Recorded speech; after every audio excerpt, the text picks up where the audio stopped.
नमस्कार आदाब दोस्तों, चलिए आज है 23 अक्टूबर। सुबह देश की ताजा बड़ी खबरें आपके लिए लेकर हाजिर हैं। चलिए दोस्तों, सबसे पहले डालते हैं सिर के ऊपर। हिमाचल प्रदेश विधानसभा चुनाव से ठीक पहले मोदी को लगा एक और बड़ा झटका। टिकट बंटवारे को लेकर भाजपा में पड़ी बगावत। 4 विधायकों ने भाजपा से इस्तीफा देकर निर्दलीय चुनाव लड़ने का किया ऐलान। भारत पाकिस्तान मैच को लेकर असदुद्दीन ओवैसी का मोदी पर बड़ा हमला। कहा, अगर भाजपा को पाकिस्तान से इतनी ही दिक्कत है तो क्यों खेलने हैं पाकिस्तान के साथ मैच।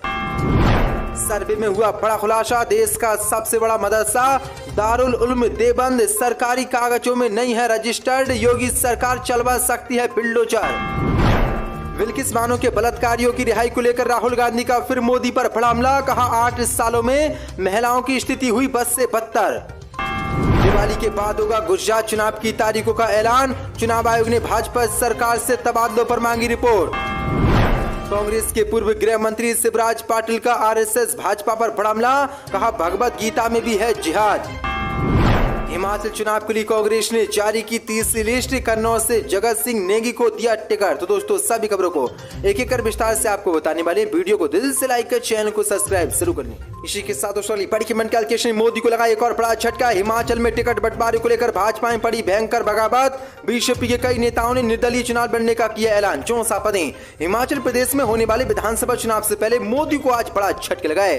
दरअसल बीजेपी के मुख्यमंत्री जयराम ठाकुर के गृह जिला मंडी में टिकट बंटवारे को लेकर भाजपा में भयंकर फूट पड़ गई है और बीजेपी के कई विधायकों ने भाजपा से इस्तीफा देकर भाजपा के खिलाफ ही निर्दलीय चुनाव लड़ने का ऐलान कर दिया है। दरअसल आपको बता दें, भाजपा ने इस बार अपने 4 मौजूदा विधायकों को टिकट नहीं दिया है। जल शक्ति मंत्री महेंद्र सिंह ठाकुर के अलावा विधायक हीरालाल, जवाहरलाल ठाकुर और कर्नल इंदर सिंह को भाजपा ने टिकट नहीं दिया। इसी को लेकर अब भाजपा में भयंकर फूट पड़ गई और बीजेपी के 4 विधायकों ने भाजपा से इस्तीफा देकर निर्दलीय चुनाव लड़ने का ऐलान कर दिया है, जिनमें गुलेरिया भी शामिल है। वहीं भाजपा के बागी नेता चंद्र मोहन ने सरका घाट से चुनाव लड़ने की घोषणा की है। वहीं बीजेपी के पूर्व मंत्री और 6 बार के विधायक रूप सिंह ठाकुर के बेटे अभिषेक ठाकुर ने भी बीजेपी के खिलाफ निर्दलीय चुनाव लड़ने का ऐलान कर दिया है। इसके साथ उससे पहले फड़ी मंडल के सामने भारत पाकिस्तान मैच को लेकर ओवैसी का मोदी पर बड़ा हमला। कहा, अगर पाकिस्तान से इतनी ही दिक्कत है तो नहीं खेले पाकिस्तान के साथ मैच। 64 पदें।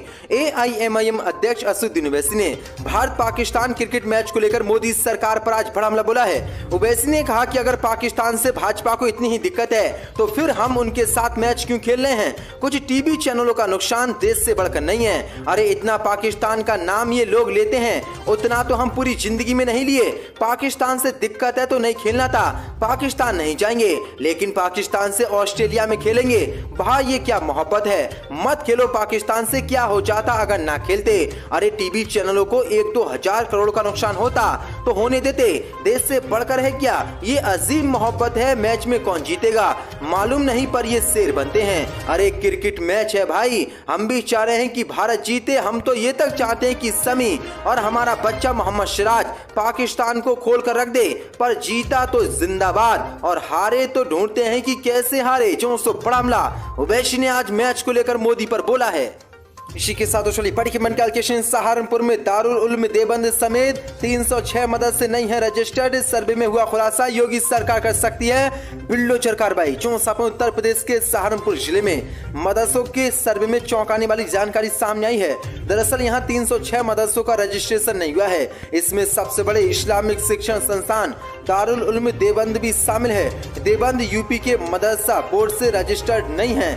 इसका संचालन सरकारी सहायता के बिना दूसरे स्रोतों से मिलने वाले चंदों से होता है। सहारनपुर प्रशासन ने मदरसों का सर्वे पूरा कर लिया है और शासन को अपनी रिपोर्ट भेज दी है। सहारनपुर में सर्वे में 306 गैर मान्यता प्राप्त जबकि 754 मान्यता प्राप्त मदरसे मिले हैं। इन 754 मदरसों को मदरसा बोर्ड से मान्यता मिला हुआ है। जिला अल्पसंख्यक अधिकारी भरतलाल गौड़ ने सर्वे को लेकर बताया कि जनपद सहारनपुर में 5 तहसीलें हैं, जिनमें गैर मान्यता प्राप्त मदरसों की संख्या 306 है, जिनमें सबसे बड़े मदरसे दारुल उलूम देवबंद, जहां से फतवा जारी होता है पूरे देश के लिए वो मदरसा रजिस्टर्ड नहीं है जिसके बाद योगी सरकार बड़ी कार्रवाई दारुल उलूम देवबंद पर कर सकती है और बिल्डोजर भी चलवा सकती है। बड़ी अपडेट के साथ चलिए पढ़ी मन कैलकुलेशन। राहुल गांधी का फिर बिल्किस बानो को लेकर मोदी सरकार पर बड़ा हमला।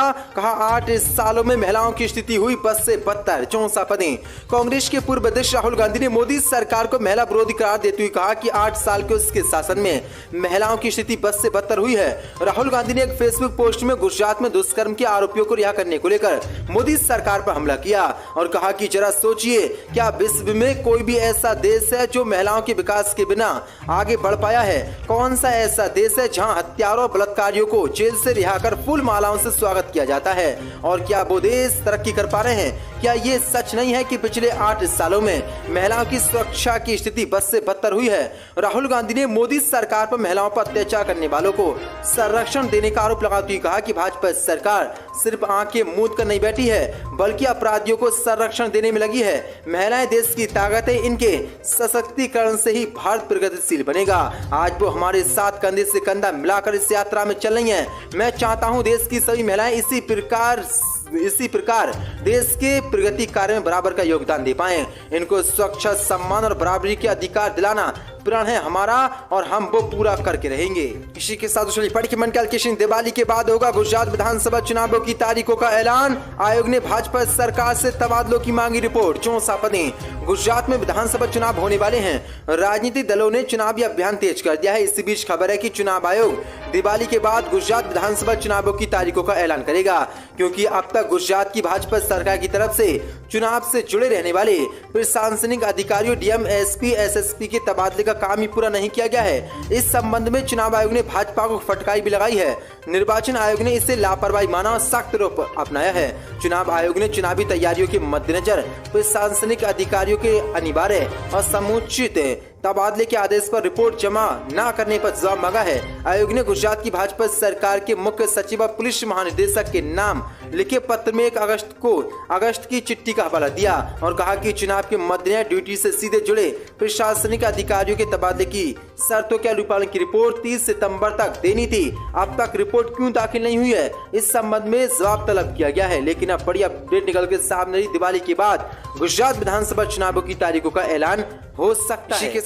पढ़ के मन कैलकुलेशन। कांग्रेस के वरिष्ठ नेता शिवराज पाटिल का बड़ा बयान। कहा भगवत गीता में भी है जिहाद, अंध भक्तों को झटका। 64 पदें। कांग्रेस के वरिष्ठ और पूर्व केंद्रीय गृह मंत्री शिवराज पाटिल ने गुरुवार को भाजपा पर निशाना साधते हुए बड़ा बयान दिया है, जिसके बाद भगवाधारी गुंडों की चल गई है। उन्होंने भगवत गीता को लेकर बड़ा बयान दिया है। उन्होंने कहा कि जहां जिहाद या धार्मिक युद्ध पर बहुत चर्चा होती है, वहीं इस मुद्दे का उल्लेख कुरान के साथ साथ भगवत गीता में भी मिलता है। इसके साथ ही उन्होंने कहा कि भगवान कृष्ण ने महाभारत में गीता के एक हिस्से में अर्जुन को जिहाद का पाठ पढ़ाया था। इस्लाम में जिहाद की बहुत चर्चा है। तमाम कोशिशों के बाद भी अगर कोई साफ सुथरी बात ना समझे तो ताकत का इस्तेमाल किया जा सकता है। उन्होंने कहा कि महाभारत में गीता का एक हिस्सा है, कुरान और गीता में इसका जिक्र है। महाभारत में श्री कृष्ण ने अर्जुन को जिहाद का पाठ पढ़ाया था, जिसके बाद भाजपा खोल उठी है और कांग्रेस के नेता के खिलाफ बयानबाजी कर रही है। इसी के साथ पढ़ के मन कैलकुलेशन। हिमाचल चुनाव के लिए कांग्रेस ने जारी की तीसरी लिस्ट। किन्नौर से जगत सिंह नेगी और मनाली से भुवनेश्वर गौर को दिया टिकट। 64 पदें। कांग्रेस ने शनिवार को हिमाचल प्रदेश विधानसभा चुनाव के लिए अपने 4 उम्मीदवारों की तीसरी लिस्ट जारी कर दी। कांग्रेस ने किन्नौर अनुसूचित जनजाति सीट से मौजूदा विधायक जगत सिंह नेगी को फिर से टिकट दिया और जय सिंहपुर अनुसूचित जाति निर्वाचन क्षेत्र से यादविंदर गोमा को चुनावी मैदान में उतारा है। कांग्रेस ने मनाली सीट से भुवनेश्वर गौर को मैदान में उतारा है और पंबाटा से किरगेज जंग को उम्मीदवार बनाया है।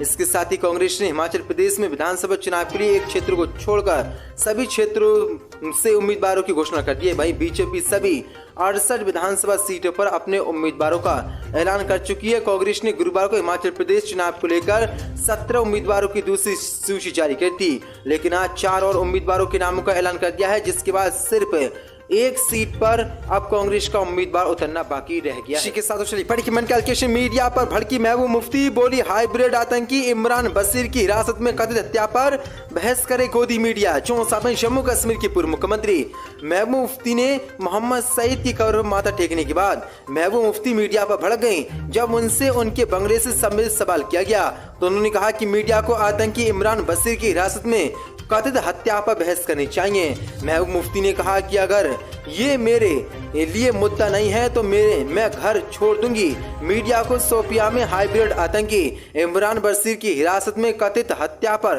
बहस करनी चाहिए, जो केवल एक आरोपी था। घर छोड़ना मेरे लिए कोई बड़ी बात नहीं है। दरअसल आपको बता दें, बीजेपी ने महबूब मुफ्ती से जम्मू कश्मीर में सरकारी बंगला छोड़ने का नोटिस दिया है। इसी पर उन्होंने ये बयान दिया है। दरअसल आपको बता दें, महबूबा ने 19 अक्टूबर को इनकाउंटर में मारे गए हाइब्रिड आतंकी इमरान बशीर गनी को 18 साल का बच्चा बताया। उन्होंने आतंकी के पुलिस कस्टडी में मारे जाने का आरोप लगाया और कहा कि इसकी जांच होनी चाहिए, ये मारा गया है। लेकिन आज गोदी मीडिया पर भड़क गई हैं और उन्होंने कहा है कि हम पर बहस ना करें और ना ही मेरे घर पर बहस करें। घर मुझे छोड़ना होगा, मैं छोड़ दूंगी।